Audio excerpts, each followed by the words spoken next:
Order! Order! You are an incorrigible delinquent at times. Behave yourself, man! Where we draw a line for now under Jeremy Corbyn's continuing failures with regard to anti-Semitism in the Labour Party and move on instead to a potential success regarding his insistence that Boris Johnson will be prepared to carve up elements of healthcare provision in this country in pursuit of a trade deal with America. And this is, you know, where the utter idiocy of lines like "get over it" or "get Brexit done" becomes clear. I mean, again, you know, how do you think negotiations work? It's quite incredible that Brexit has robbed so many of our fellow Britons of the most basic intellectual capacity. You're negotiating from a position of desperation and weakness. You won't get as much as when you're negotiating from a position of strength. You simply won't. Who looks at Britain and thinks, I know what we need more expensive drugs? Well, why would America be interested in selling drugs into the British Health Service unless they could somehow make more money than they can make under European Union legislation? This is a genuine question. I'm not pretending for a minute that this is my field of expertise, but that's the question I want you to answer. So, European Union legislation we currently operate within, and that has a time limit on patents, which means that once a patent has expired, no more license money is paid to the pharmaceutical company, or indeed the hedge fund that has subsequently bought the license from the pharmaceutical company that came up with the drug. Right, it's 11:36, and I want you to pay attention, because I'm trying to work this out live on the radio, and if I get it wrong, I need your help, all right? Not your criticism. So, under the legislation by which we currently abide, which is British legislation, but it is also a reflection of legislation abided by our European Union partners. So it's European Union legislation and it is British legislation. The fact that it can be both is still apparently an observation of such ineluctable simplicity that it still eludes 52% of the country, or the electorate. So, why would American pharmaceutical companies be interested in a post-Brexit United Kingdom? Answer, because they will be able to make money from a country that no longer abides by the legislation that limits the patents on drugs. What does that mean? Well, very simply it means that if you want to buy that drug from that supplier, you will have to continue paying a license on it for the extended patent period. And America will say, we're not going to sign a trade agreement with you unless it includes a commitment to our definitions of a licensed patent and an abandonment of European Union ones. So the perfectly forgivable and even perhaps predictable response to that would be, well, then we just won't buy them then. And that, to my rapidly learning eye, that betrays a complete ignorance, and a profoundly dangerous ignorance, an ignorance upon which I think Brexiters are relying, given that it's gone pretty well for them so far, relying upon the ignorance of voters. And I am one of the ignorant ones. I just don't want to be by the end of this conversation. A complete ignorance of what a trade agreement actually is. Right? Given the very real possibility that we'll have a trade agreement with America and not with the European Union, none of the legislation which currently limits the price of our drugs would be in place, and America would be free to ride roughshod over the protections and regulations that we currently enjoy. So, I can tell you just a couple of things, and we're picking through it live, as it were. This phrase here, the impact of some patent issues raised on NHS access to generic drugs, i.e. cheaper drugs, will be a key consideration going forward. That is one of the things he's drawing attention to. This, just out of interest, I thought you would like action items. US to share their public lines on chlorine-washed chicken to help inform the media narrative around the issue. This is in British government documentation. Astonishing. The question is, why would American firms, and I don't think you can answer this in a way that isn't frightening, but I obviously, as I've spent the last 3.5 years saying, I hope I'm wrong, and I hope you can. Why on earth would American pharmaceutical companies be interested in the NHS unless they were going to be able to make more money out of it than they could currently by selling as drugs under European Union legislation? Riddle me that. Come on. 0345 6060 973. I am not an expert. I'm barely even abreast of the issues involved. I look for the simple distillations of complicated scenarios. I look for truths. I don't always find them. But that is the question you would need to answer today.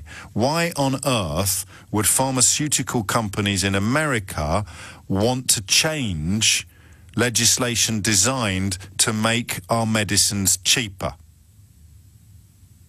than theirs? 0345 6060 973. And now I'm going to do some factual reportage. It's not my reporting, to be honest with you, it never is, but it is based upon a piece. I'm not going to be able to find it now, am I? But the comparison of UK-USA drug prices that you have heard Jeremy Corbyn talking about this morning, I'm going to do my own, but it's from the Pharmaceutical Technology publication, comparing the US's 10 most expensive drugs with prices in the UK. And it tells us that President Donald Trump has made drug prices a core issue of his administration, causing consternation among US drug manufacturers. But how much do the 10 expensive drugs in the US actually cost, and how do their prices compare to those paid in the UK? So, Actimmune, £450 per vial, 12 vials, £5,400. In the UK, in America, $52,321. Daraprim, let's get this absolutely right, $99 for 100 tablets in America, $13 for 30 tablets in the UK. So 30 times 3, 39 versus so more than double in America. The previous one was a much bigger factor than that. Something called Cinries, which is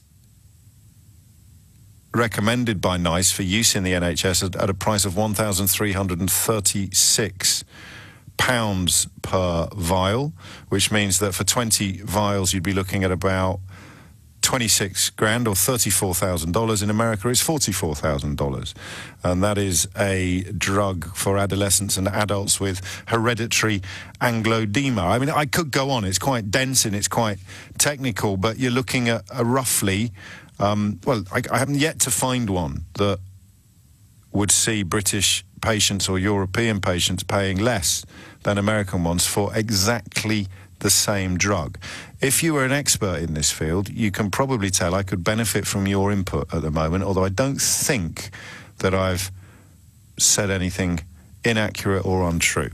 The question becomes this, very, very simply. Who looks at legislation designed to limit the profit that pharmaceutical companies can make out of selling drugs to our health service and thinks, oh, well, we need to get rid of that? I think that's the crux of the issue. Okay, you want to get a trade agreement with America, you're going to have to give their pharmaceutical companies something that they can't currently get. What? Bigger profits on drugs that we can currently buy cheaply. And a trade agreement takes away the suggestion, well, we'll just shop somewhere else then. But as I say, there's plenty of room for expansion and explanation. It's 11:44. Shall I squeeze in John in Enfield, and then you can call me on these issues? John, what would you like to say? Hello, James. Hello, mate. Just essentially, I think the public in this country is absolutely naive if they think that the NHS will not be up for grabs. But I've already had a tweet of someone called Sting, and I don't think it's the Sting, saying Boris Johnson has already made it clear that the NHS is not on the table, move on. So that there is that case study that I theorised about a moment ago that says, what are you going to believe, the government's own documents or the Prime Minister's own claims? Well, the issue is I work as frontline ambulance staff. You've already seen it at the lower level within the services provided by a number of the trusts that a series of patient transfer services have been privately contracted out. Yes. And essentially, obviously, they're private companies, they're operating for profit. And if a lot of the trusts obviously operate under a contract as well. And essentially it's well known that everything has to be rebid for in order to provide value for money and the rest of it. And if you follow that through the PTS, it then becomes frontline ambulance services. Well, who will provide the drugs for the frontline ambulance services that are carried by the trucks? One thing will lead to another. And for example, where you've had the PTS essentially privatised, it's not gone well, and that's known. But nothing changes because to bring it back into the trusts obviously costs more money. And essentially, but that is the question, isn't it? Why would, if under the current terms it costs X, and American companies don't want to trade on those terms, on what possible planet would they be agitating for terms under which they'd make less money? So by all means, come in now and sell us some drugs, but abide by these rules and laws. And I'm thinking out loud, so I stress again, ring me and correct me or clarify any of these issues. I can't see why on earth you would need to have it written into a trade agreement that we're going to change the terms and conditions on which you can sell us drugs if it was going to be bad news for the pharmaceutical companies. Can you? No, exactly. So there's already a reply to on Twitter which says the documents show that the Conservatives are trying to get cheaper medicine, which, I mean, it could be true and we could be missing a point here, but they can already sell at European prices into the European market, but they'd much rather sell at American prices because, as we keep hearing and seeing, they're considerably bigger than ours. Exactly. I'm always I'm wary of simplicity, even though I love it, because if it is that simple, I'm going to fall back into that trap of thinking, well, surely people can see this time that they're being lied to, but I've been down that road before. It's a no-brainer in terms of negotiating a deal with America, because obviously the profits that the American health pharmaceutical companies et al. See within the NHS are very big. There's also an ideological problem with anything that's not motivated by money. So the NHS and the BBC, for a certain type of right-winger, God, not to mention the welfare state, but these are organisations that do not prioritise profit over everything else. It's the difference between privatisation and nationalisation, actually. But you could have a nationalised industry that makes a ton of money, and you could prioritise profit because that would be good for the Treasury. But the BBC and the NHS, there's a reason why people that attack the NHS can usually be found attacking the BBC, and people who attack the BBC can usually be found attacking the NHS. I warmly criticise the BBC. I don't attack them, and I certainly don't want to see any removal of their services from our country. But think about it. What have they got in common? Answer: no shareholders. The evidence is that there have been trade talks going on for the last couple of years between America and the United Kingdom. Boris Johnson, of course, hasn't been Prime Minister for the last couple of years, so I don't know that you can hold him fully responsible for all of that, although the suggestion that the NHS would not be part of any trade talks seems to have been blown apart this morning by documents revealed by Jeremy Corbyn. And that leads me to my clumsy question this morning, which is, why wouldn't they want to sell us drugs under EU legislation or UK legislation? Why do we have to change our laws regarding, for example, how long a patent remains in place? How would that please American pharmaceutical companies and, of course, more pertinently, their investors? We're talking billions upon billions of dollars. And if I were to say to you, if you want to get an indication of where the people who make billions and billions of dollars out of the American pharmaceutical industry sit on a moral compass, 2 words: opioid crisis. So why would we want to be reframing fit and proper legislation? And if it's not fit and proper, 0345 6060 973, for an industry that has essentially spent the last 20 years seeing a very small number of pharmaceutical companies and their owners stroke investors make billions and billions of dollars out of putting their own population on opioids. What's not to trust? Come on, guys. Even if you've swallowed so much snake oil now that it's coming out of your pores, you've got to answer this question. And when you look at the post-Brexit landscape and you see the fetishization almost of a deal with Donald Trump, what do you reckon we've got when we sit down at that table? A good hand of cards? I hope you do. Michelle's in Dundee. Michelle, what would you like to say? Yeah, I'll just, we do have a position in the negotiation. So I think previously you were making it sound as though American pharmaceutical companies don't make any money in the UK at the moment. Of course they do. They make billions. Under the rules that they are compelled to abide by. Correct. Yeah, but what they're not prepared to do is lose all that money if Donald Trump tries to negotiate his deal and Britain says no. So there's strength on both sides. It's a negotiation. Of course, they're going to come to the table. Both sides are going to come saying, yeah, we're going to get the best deal we can get for the UK. Donald Trump's going to say, we're going to get the best deal we can get for the US. Yes, and should we just run through the comparative populations? Mm-hmm. So we would have a potential market of hundreds of millions of people. They'd have a potential market of 50 million people. Mm-hmm.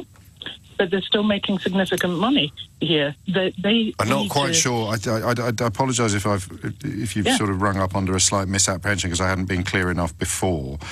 What would the American pharmaceutical companies be seeking to get from us?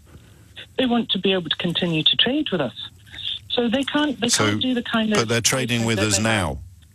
Yes, they are. But when we Brexit, they need to negotiate a new trade deal. Obviously, US has to negotiate a new trade deal with us. When that happens... But this sounds disingenuous. You're suggesting that the Americans are worried after we abandon the largest trading bloc on the planet. No. Go on, then. What I'm saying is they still need to be able to trade. They're not going to throw away the billions of... Yes, but they don't need a trade agreement to trade with us because they haven't got a trade agreement now. Well, they operate under EU legislation. There's no EU-US trade agreement either. No, but they have to supply according to But they don't need a trade agreement with us to carry on trading. Okay, maybe what we need is the legislation in place, if that's what you mean. What's different is that in the US, they have private medical insurance. That's why the pricing for these drugs is astronomical, and that's why the pharmaceutical companies have so much power. In the UK, we don't have such a big private medical insurance market, certainly, as the US. So they can't use that to bump up prices so much. So we have a better negotiation hand from that point. The only reason they can't is because of the EU legislation. I don't want to sound ungrateful or ungenerous, but from where I'm sitting, I don't quite understand what point it is. Who do you think you're speaking for, Michelle? I'm just speaking as a person. Right, well, then I don't understand. Number one, you said we need a trade agreement for them to continue trading. But that's not true, because they don't have a trade agreement now and they're trading. And then you say that they can't ramp up the prices because of insurance companies, but the reason they can't ramp up the prices is because of patent licensing, which is contingent upon the legislation we currently have in place. So unless I'm being very thick, both of those key points of your contribution are completely bogus. I don't think so, because... Go on then, try again. Whatever happens, something new has to be negotiated. It's going to be a new landscape. Do you agree? Well, it doesn't have to be. I'd much rather call the whole thing off. But if we're going to have to do a trade deal with America, then we're going to have to offer them something they can't currently get. Yes, I agree. Yeah. So they need access to our NHS market. They already have that. Correct, they do. But under our licensing and patents. It's got nothing to do with health insurance. It's because the legislation is in place that says the patent on that drug expires on day X, whereas in America it's day X plus 10. Yes. And the US position is to negotiate a trade deal which will change those patent deals. Which will allow them to make more money. Yes, exactly. Oh, good. Well, finally we're in agreement. Yeah. But why would we give that away? We don't have to give that away. Exactly. Because the alternative would be for Boris Johnson to stand up and say, well, I haven't been able to do that trade deal with America that I promised you would magically replace our membership of the largest single market on the planet. Yeah, but this is only one strand of the deal. Come off it. It's as if you haven't been paying attention for the last 3.5 years. You think Boris Johnson can stand up in front of the British people and say, oh, you know that trade deal with Donald Trump I was telling you about? Yeah, it turns out we're not going to do it anyway. place, so we now have precisely none. No. The drug part of it, the pharmaceutical supply part of it, is one part of that big trade deal. It's not the whole trade deal. Well, obviously it's not, but it's the bit he's denied was even happening. Perhaps I'll explain it again. He has insisted that the NHS will not be part of any trade deal. This is evidence that it will be. It's one of the strands that will be negotiated, correct? But he has said it won't be. We have to give away our position. He has said it won't be. And of course we have to give away our position because our position is currently strong, and when we leave the European Union it ceases to be, which is precisely why it's on the list in the first place. I'm going to very, very, very reluctantly suggest I might have missed the point of what you were saying, but I don't think I have. I think it was ridiculous. American pharmaceutical companies need a trade agreement to carry on trading with us, even though we don't currently have a trade agreement with them, and it will just be one strand of negotiation that we can somehow walk away from. I don't know if you've been living in a hole for the last 3.5 years, but we can't walk away from a trade deal with America because post-Brexit, come the end of January, we'll have practically zero in place, and anything that we do have in place will be a rolled over, slightly inferior version of what we had before. It's coming up to 12 noon. Here's the question. Very simply, who do you believe? The government's own documents or the Prime Minister's own claims? 0345 6060 973. It's nice to be dealing live with a big political story, but it's also problematical because the knowledge actually is elusive. So stress again, as we continue to talk about Jeremy Corbyn's claims that he has found evidence that the government is planning to sell off the NHS,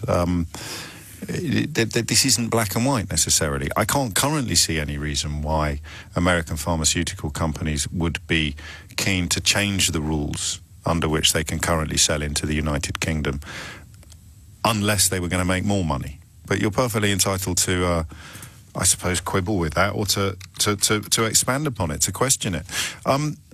Something else I'd say, actually, which is the suggestion. I'm just going to find it, because I don't generally subscribe to the criticisms of individual BBC journalists in particular when it comes to their political coverage and their alleged bias. But the BBC's political editor has just written, big political question about whether any UK government would ever do a deal that made medicines much more expensive for the NHS and therefore the taxpayer.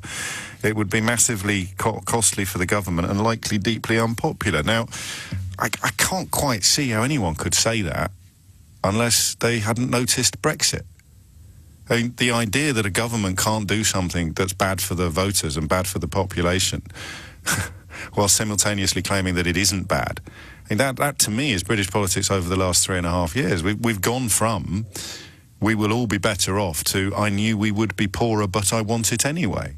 So, you know, the idea that the British public, or enough of the British public, the Telegraph, Mail, Sun, Express reading members of the British public, or the people that take their lines from them and rely on Auntie Doris's racist Facebook posts for the rest of their news agenda, they could be persuaded by tea time that actually it's patriotic to pay more for medicine. They could be persuaded. And anyway, Americans aren't proper foreigners because they're mostly white and speak English. They could be persuaded by tea time. They'd probably be ringing me up to shout at me by the end of the week. Yeah, we knew all along we were going to have more expensive medicines. You lost, get over it. I mean, honestly, I'm being slightly glib, but for heaven's sake, you don't exactly need to be immersed in the British political landscape to find the idea of voters being persuaded to do something against their own interests utterly credible and possible. I mean, it's right there in front of you right now. 6 minutes after 12 is the time. The question is, I think, why would they want to change the terms and conditions under which they can currently sell us drugs unless they wanted to change them in a way that let them make more money? And if you really want to go deep on the economics of it, is there any way that they could make more money out of selling us drugs without putting the prices up? 0345 6060 973. Somil is in Ilford. Somil, what would you like to say? Oh, hi, James. I just wanted to try and answer your question a little bit and to provide a little bit of context. Good. Well, NICE is one of the most powerful organisations for controlling the pricing and the use of drugs in the world. whatever we approve for the NHS in the UK is actually followed automatically. If NICE approves it, there are several countries around the world that automatically include it in their systems as well. So actually, the American pharmaceuticals have butted heads with NICE on several occasions. But of course, if they want to sell their drugs, then they have to agree to NICE's prices. Which is still admitting of a decent profit margin. Yeah. Otherwise, no one... I mean, that goes without saying, doesn't it? So are we reliant... Is the UK distinct from the rest of the European... or from other... So it's NICE's role that essentially keeps a lid upon price inflation within the context of legislation. It's not guaranteed by the legislation. Not just the... That's your mum, I think, saying there's a bloke on the radio who sounds just like you. It's not just the price of drugs, it's whether or not they're approved for use. So if NICE says a particular drug that the pharma company wants to introduce into our NHS system, if NICE says thanks but no thanks because it's not going to be of that much use to, it's not going to benefit us by very much, there's a cost-benefit analysis. The American farmers simply can't sell it into the UK market, and if NICE has said no, then several other countries also won't include it. So, yeah, the fact that NICE can approve something and approve the price means that several countries around the world will also automatically approve the drug and approve the price. So they follow our lead, and the price is what sticks in the craw of some American pharmaceutical suppliers because they look at the domestic market and see that with a monopoly in place, which is what the licence on the patent provides them with, they can make up their own prices. Yeah, and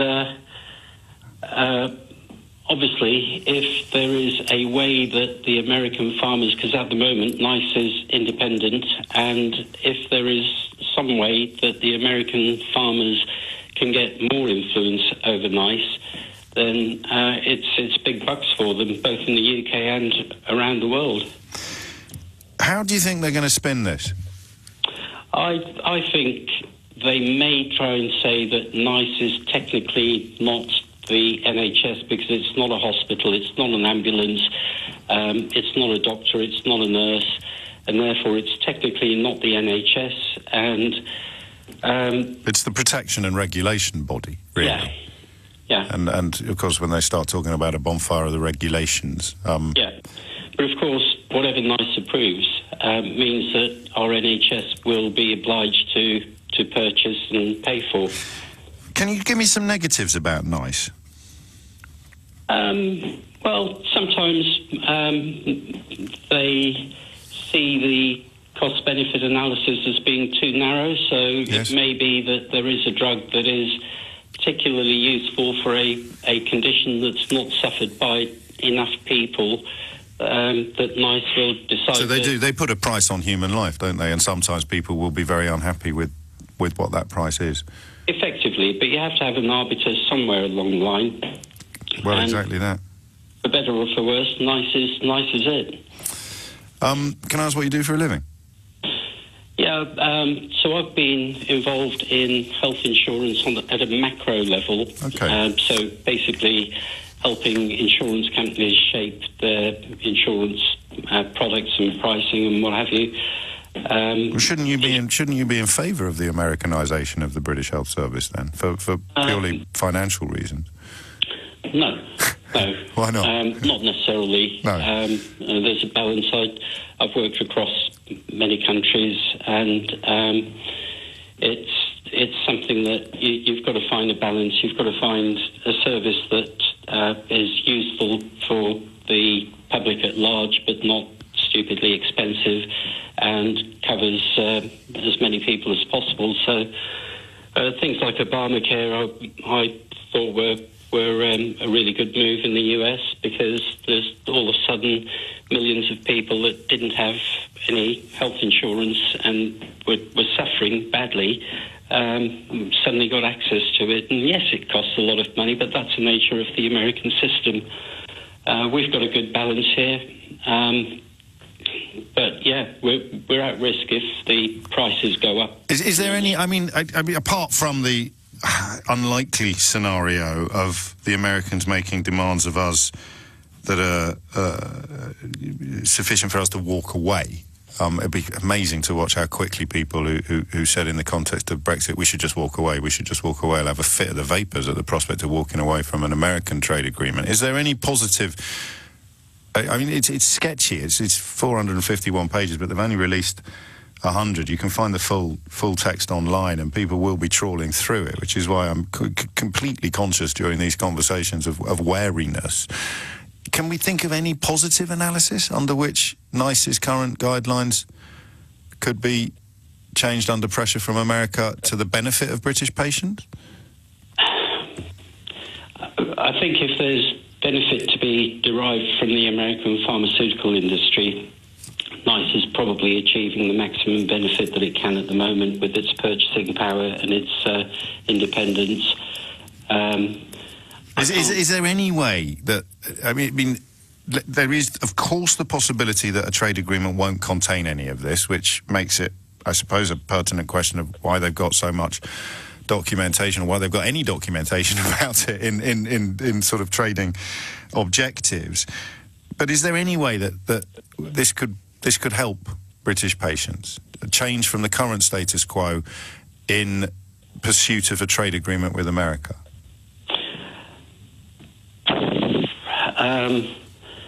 It's hard to tell without a crystal ball, of course. Yes, well, everything is. Yeah. But you can't currently think of... I can't... Doesn't mean there aren't any, it just means you can't think of them. Yeah, I can't at the moment think of any particular... But it won't come down to that, will it? It'll come down to what colour is your scarf. And if your scarf is a sort of Brexity Boris Johnson colour, you'll be already dismissing this and poo-pooing this, and you'll have found something on Facebook from your Auntie Doris that proves it's all lies.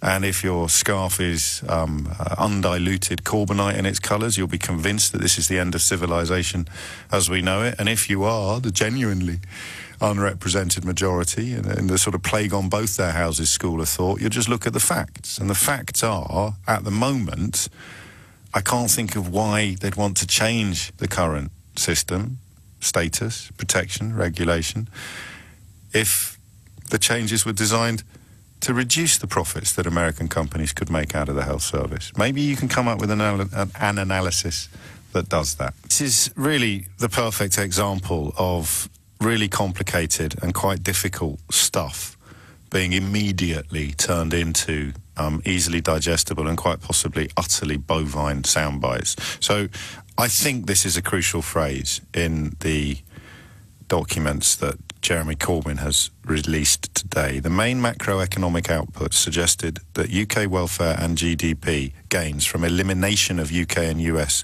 tariffs and TRQs on goods would be smaller under the hard Brexit scenario, whereas for the US, the reverse held. So hard Brexit would be better for America than us.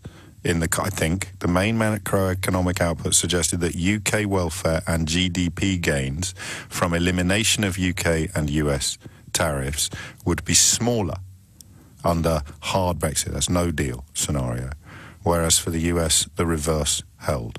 It's the government's own document. Nick Dearden is the Director of Global Justice Now, an organisation that got its hands on the redacted papers after a Freedom of Information request. And then you were contacted, I think, by a whistleblower with the full unredacted version. So, to begin at the beginning, how did you know this existed when you asked for it?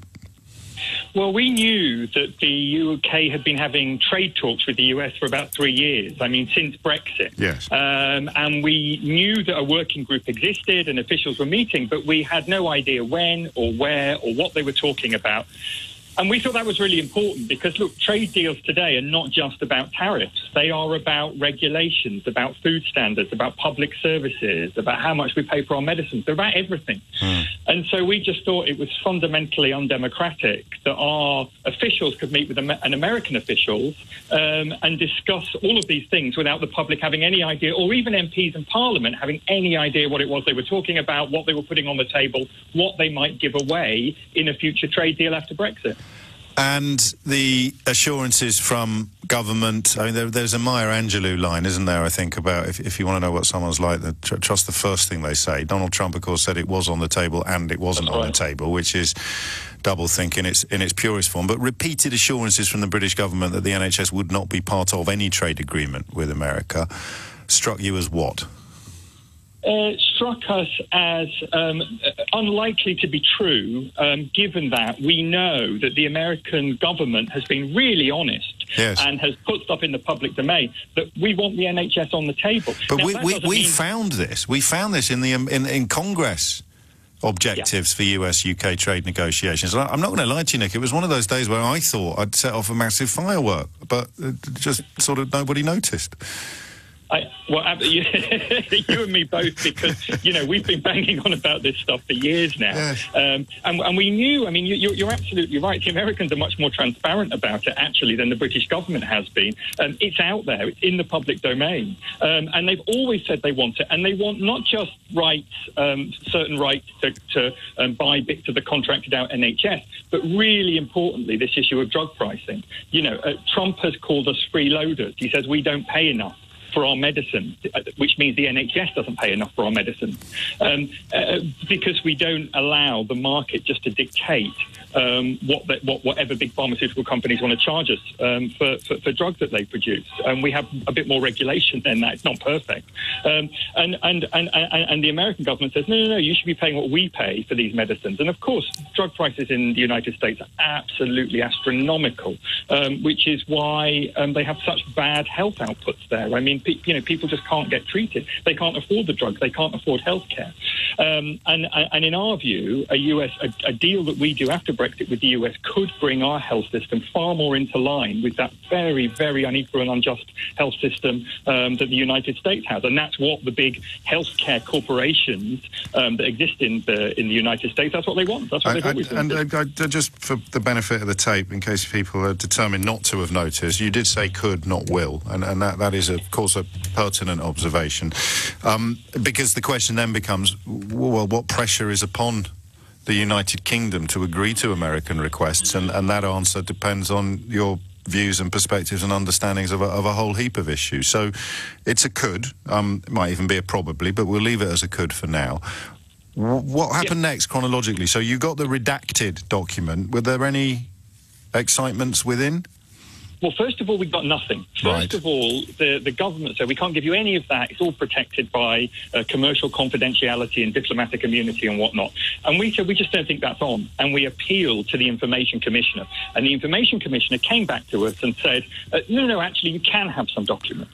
So were the government denying that these talks were taking place at all, or were they just denying you any information or documentation about them? The latter. They admitted they were taking place, but they wouldn't give us anything, and they wouldn't give MPs anything. I mean, when MPs asked in Parliament, they also wouldn't give them anything. Right. After appeal, the Information Commissioner said, we can give you something. So we were very excited. We got the email through, very expectant. Oh, this looks good. Hundreds of pages of documents here. And then we found out they were all almost entirely blacked out. I mean, virtually the only thing left was the page numbers. I mean, someone had been through with a black pen and the whole thing was redacted. So we nothing to hide, nothing to fear. Yeah, well, exactly. And so we put that out there saying, look, this doesn't answer any of our questions. All of our concerns remain. And then just a few days ago, we got an email, and I believe the Labour Party also got an email from a whistleblower saying, here's the papers you're talking about. I have them. Now, we don't know the identity of that person at all, but what they showed us was clearly trade talks. I mean, this wasn't something made up. You couldn't make up those kind of the kind of technical papers that we received, and they seemed to match exactly the redacted documents that we got, and we were able to read them. Now, remember, trade talks are, this is technical language, so it's hard for anybody just to be able to pick this up and understand what's in there. You're telling me. Certainly, when we flipped through it, we were desperately concerned, not just about the NHS and the health system, but about our food standards, about the kind of laws that may be brought in to regulate big tech, the Facebooks and Googles and Amazons under a US trade deal.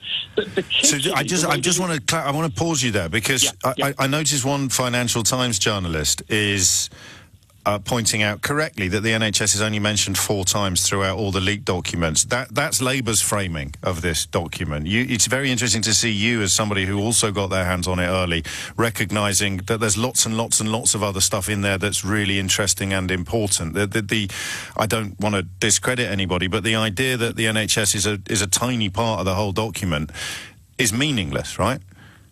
Absolutely, yeah. I mean, it's interesting on the NHS, because there is actually a line in there that says we don't actually want to use the words NHS too much, because we know that it will cause all sorts of sensitivity in Britain. Wow. So part of the reason the NHS isn't mentioned much is Britain doesn't specifically told people not to use the phrase very much. But you're absolutely right. It's not just about the NHS. It's about the way that our food standards can be regulated after Brexit. So the American food industry is entirely different to the British food industry. And that's in there as well, page 41. They're not keen on food warning labels.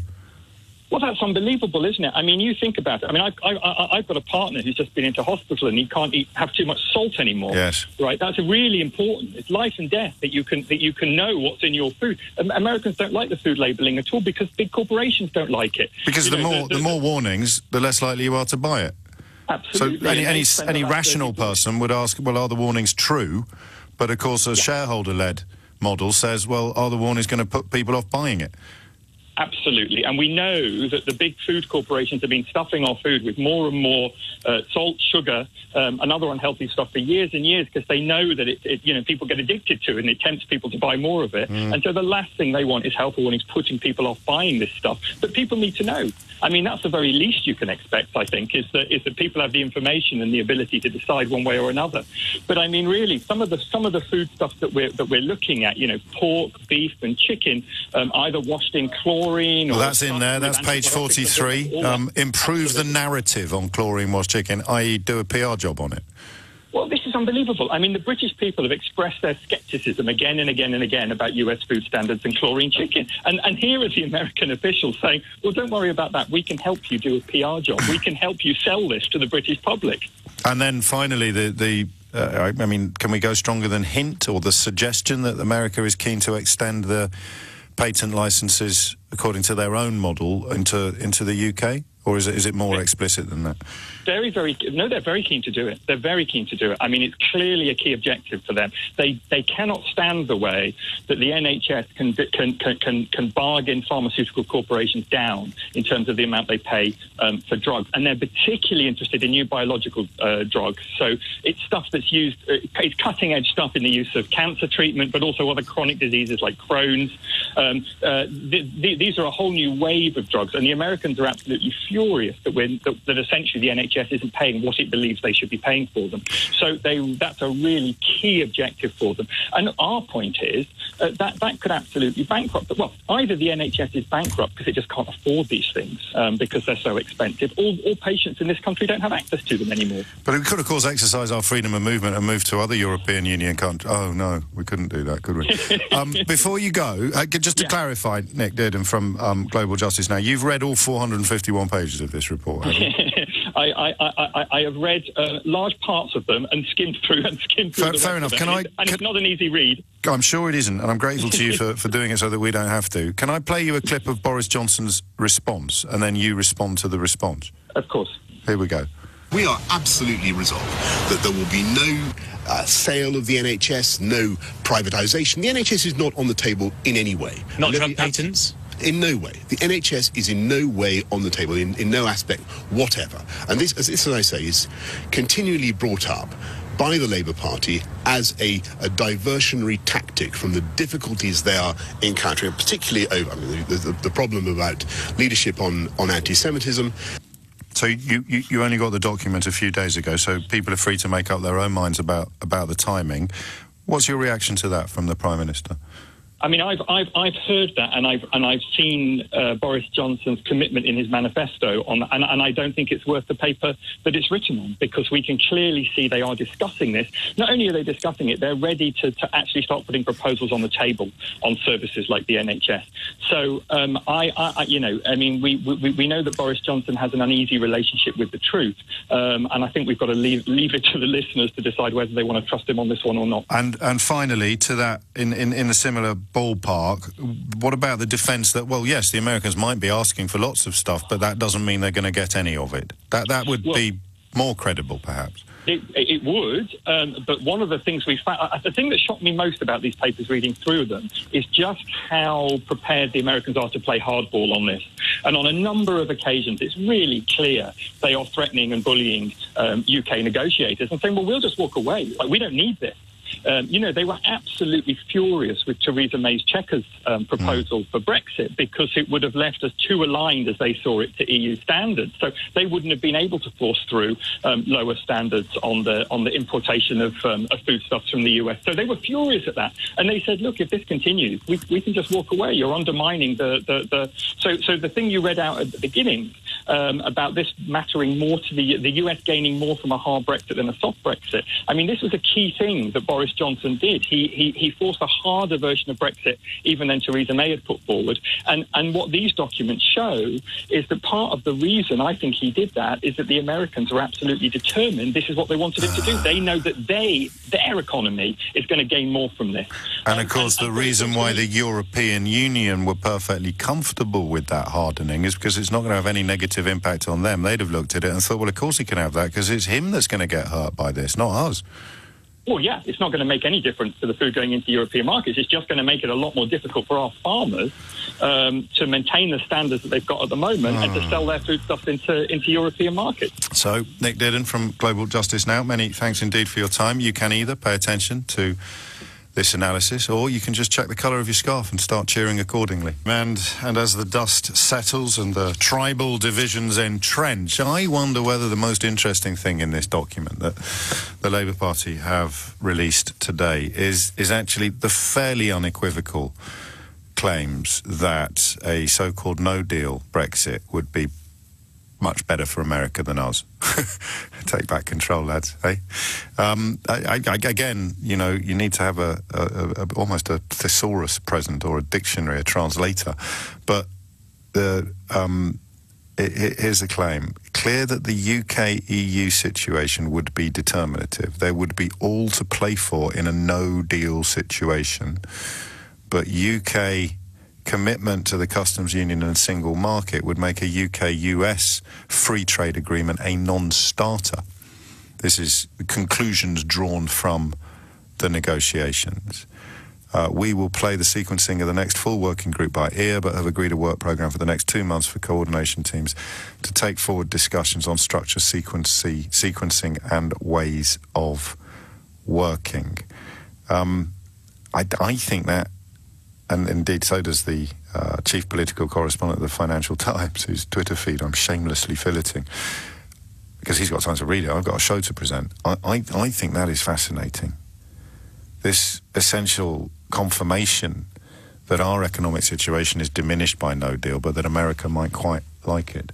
12:38 is the time. Barry Gardiner is Labour's Shadow Secretary of State for International Trade, and as you heard earlier, was on the podium with Jeremy Corbyn as this document was released to the public. If I asked you to point me towards the smoking guns, Barry Gardiner, where would you start? Sure.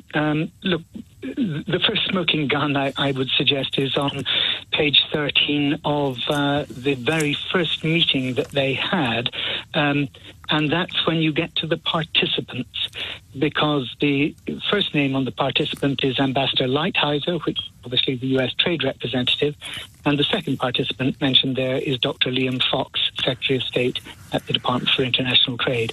So whenever there's a clue in his job title. He's the Secretary of State for the Department of International Trade, and you're levelling against him the accusation that he's been doing some international trade negotiations. No, what I'm saying is when the government says that this has not been happening, that these are just low level, there's no sign-off, that actually there's no authority coming from the top here, this shows that the authority absolutely is coming from the top here.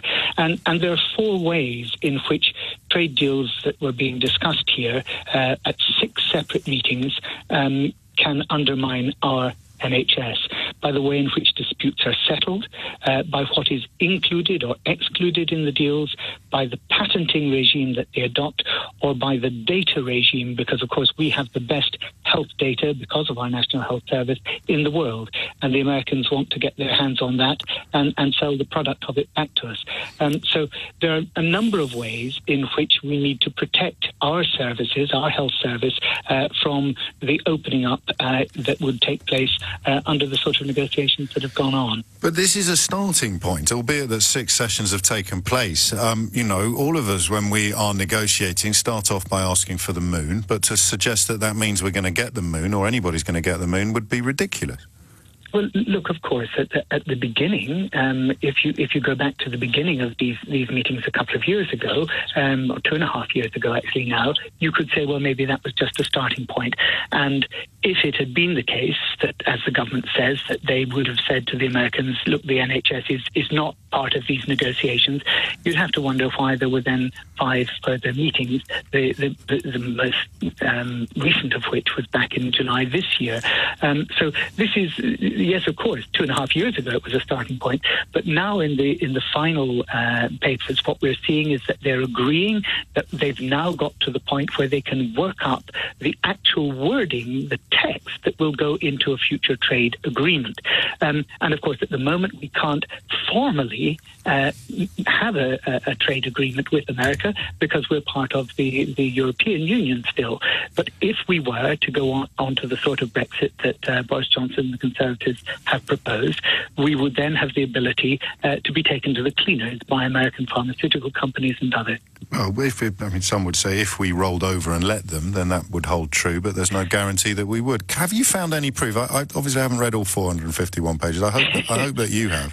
Have you found any proof that British ministers or civil servants have suggested to Washington, either privately or publicly, that healthcare could form part of a trade deal? Yes.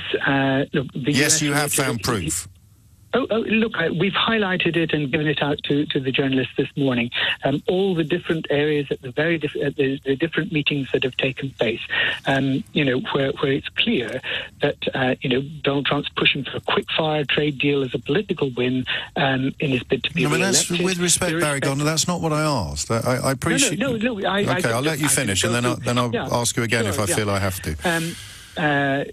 Page 132 of the 4th meeting, the bottom on pharmaceutical patents. The US... Yes, we're testing our system and eager to push their positions, and we have reached a point for patents. But that's not what I asked you, is it? I mean, we know that they're testing our system. We know they're eager to push their position. Have you found any proof that British politicians or civil servants have said, yes, that will be up for grabs? What it says, if you continue that quote, where beyond specific policy details in niche areas, we are awaiting the clearance to negotiate and exchange text to really take significant further steps. Yes. Now, that means that once we leave the European Union, that clearance comes because we're no longer bound to negotiate any trade agreement through the EU. So that is exactly the point at which that further clearance to exchange text to really take significant further steps then comes real. And as I say, it shows that they've already got to that point where full access, where they're talking about getting rid of the protections that the National Institute for Clinical Excellence gives us in ensuring that we control the cost benefit of any drug that is used by the NHS. So these are exactly the ways in which we can see that they're trying to undermine this. I understand what you're saying, and I appreciate it. But of course, it is at risk of sounding like I'm splitting semantic hairs. You are filling in the gaps of what significant further steps means here. No, you are. You might be right, but you are. I think, there are none so blind as those who will not see.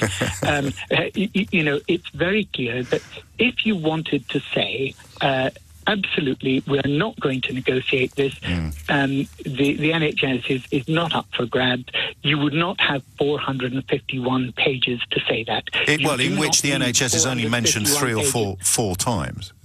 No. Look, and this is where trade speak. It's really important to understand what happens in trade speak. When they talk about full market access, right? Well, you say, well, what's wrong with full market access?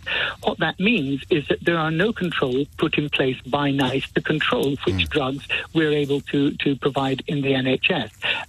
When they talk about, IP extension, we're talking about the patents on drugs being extended in some cases from 8 years to 20 years. That means that the UK would have to pay an extra 12 years of inflated prices. Now, we already negotiate the best prices in the world for American drugs because we are the largest health provider in the NHS that's buying as a block. No American hospital or insurance company can negotiate with drug companies to the same extent that we can, because we have that bulk purchasing power, and that's what we're trying to do away with. So there's all of these different ways, and they use covert language in order to try and make it less clear. Indeed, at one point in the talks, you may be aware, when they say, we will help you, we will share with you some of the language that we use to make this less clear to the public. I hear you, and just to clarify finally, this is the report that would be written by the negotiators or the civil servants servicing the negotiators, and this for you is the crux of the whole point. We have reached a point for patents in pharmaceuticals / health where, beyond specific policy details in niche areas, we are awaiting the clearance to negotiate and exchange text to really take significant further steps. So the negotiators / civil servants are awaiting instructions from the politicians, in this case in the government, on the issue of changes to patents in pharmaceuticals / health. There is no other way of reading that paragraph. Indeed, and I think the only further thing that I would add to that is it's clear that from the very top, Liam Fox, the Secretary of State, was involved in these discussions. So the clearance, they decide what is going to be discussed on the table here. They gave that clearance at the beginning. The clearance that's being talked about now is simply the legal ability, once we have left the European Union, to conduct our own free trade agreement. Barry Gardiner, Shadow Secretary of State for International Trade, and therefore, of course, Liam Fox's opposite number until relatively recently. Many thanks for your time. I'm not splitting hairs or being unduly semantic, but you are, of course, able to offer up a different analysis of the same words, so that perhaps these significant further steps won't involve what Barry Gardiner suggests, and perhaps when they get the clearance to negotiate and exchange text, it won't be something that the American pharmaceutical company and, of course, the proxy there, the American government, is seeking, and which would harm us. It might well be that the clearance to negotiate and exchange text will involve us improving our current situation. But you'd have to take a very, very long run-up before trying to explain how this trade negotiation could go in that direction. It's 12:48. And just when you think things can't get any crazier, they found the full document on a social media website called Reddit, which is the sort of murkier end of the market in some ways, but it's been out there since the end of October. Of course, what you won't have is the ability to confirm whether it was true or not, but I suppose it has to be registered as a bit of a fail journalistically that nobody had actually spotted this before. All 451 pages of notes and documentation detailing trade negotiations between America and the United Kingdom going back some 2.5 years to when Liam Fox was Secretary of State for International Trade. He's probably owed an apology by all the people who said he didn't seem to be doing anything at the time. Turns out he was having secret negotiations with an America whose own advice, whose own conviction is that a so-called no-deal Brexit is a hell of a lot better for them than it would be for us. So give me a ring and say something clever on 0345 6060 973. Can we, for example, imagine what else might be an alternative interpretation to the ones that Barry Gardner provided a moment ago? But there is something in the pipeline. Why must it necessarily be bad for the NHS? 0345 6060 973. And I'm also going to read you Liz Truss's... but she is, believe it or not, currently the International Trade Secretary. And this is why those of us who think Jeremy Corbyn absolutely has profound questions to answer, possibly even it's already too late, about the anti-Semitism that has flourished within the ranks of the Labour Party. This is why those of us who believe that for non-tribal reasons get so frustrated sometimes, because, well, you join the dots yourself. Jeremy Corbyn is getting desperate and is out and out lying to the public about what these documents contain. Well, we've read them. He has always believed in conspiracy theories. Here it comes, which is why he has failed to crack down on the scourge of anti-Semitism in his party. So, Secretary of State of International Trade, what have you got to say about these 451-page documents about negotiations that your department has been conducting with America for the last 2.5 years? Anti-Semitism. Really? Well, presumably you go into a little more detail. Let's read on. This is the man that has caused huge offence by blaming an imaginary Zionist lobby for society's ills, and now he has decided to smear UK officials too. Anything about what's in the documents, because we can read them. People should not believe a word that he says. This stunt is simply a smokescreen for the fact that he has no plan for Brexit, and that he has been forced to admit that he wants to increase taxes for millions of families.